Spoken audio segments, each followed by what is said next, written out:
कुणाल बताइए कहां पर आपका कन्विक्शन है, आप क्या ट्रेड करने की सलाह देंगे? तो अभिषेक, जैसे हमने एशियन पेंट की बात की कि जहाँ सपोर्ट बनता है, पहले रेजिस्टेंस था वहीं सपोर्ट बनता है। सिमिलर फॉर्मेशन हमें अंबुजा सीमेंट में देखने मिल रहा है एज ऑफ नाउ।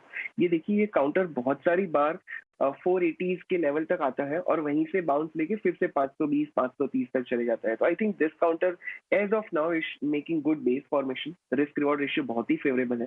तो 482 का एक स्टॉप लॉस लगाएंगे और इस काउंटर में बाइंग की सलाह बनेगी। और पहला लक्ष्य इसका 510 होगा और 510 आने पे हम इसको रिविजिट करके शायद 535 तक का भी टारगेट आगे जाके दे सकते हैं। ये कॉल हमारा आज के दिन के लिए सिर्फ सीमित नहीं होगा, अगले 3 से 4 दिनों के लिए ये कॉल वैलिड होगा। और दूसरा जो काउंटर है इसी तरह है, वो है अमरा राजा बैटरीज। अब अमरा राजा बैटरीज को अगर आप चार्ट में देखिए तो जून 2022 में एक्सट्रीम बॉटम बनी थी और वहां से एक पॉजिटिव ट्रेंड इस काउंटर में इमर्ज हुआ है। और करेक्शन के बाद हमें ये काउंटर फिर से 485 की बॉटम बना के रिवर्स होते हुए दिख रहा है। फैंटास्टिक फॉर्मेशन है।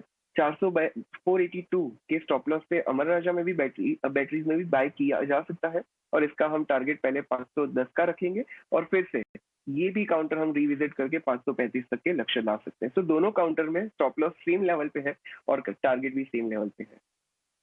ठीक है, ए लीटर वाले दो स्टॉक अंबुजा और अमारा राजा, ये आपके लिए खरीदारी करने की सलाह है कुणाल की तरफ से। लेकिन जो शेयर शुरुआत में बहुत तेजी से चढ़े थे वहां पर थोड़ी सी प्रॉफिट टेकिंग भी आ रही है, लेकिन लिबर्टी अभी भी जो शुरुआती जो तेजी थी उसको मेंटेन करने की कोशिश कर रहा है।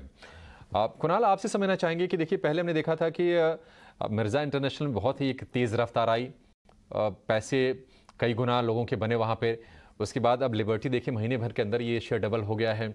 कोई और भी हिडन जेम्स आपको दिख रहे हैं क्या इस सेगमेंट की अगर बात करें तो? क्योंकि आज देखिए अब श्री लेदर थोड़ा हम कम डिस्कस करते हैं, लेकिन वहां पर भी अच्छी तेजी है। तो अभिषेक, अगर मैं ओवरऑल सेगमेंट की बात करूं तो एक लंबा सा कंसोलिडेशन इस काउंटर्स में चल रहा था। Let's take an example of liberty. इसमें देखिए 180 से 190 का एक स्ट्रॉन्ग रेजिस्टेंस था जो बहुत लंबे समय से चल रहा था।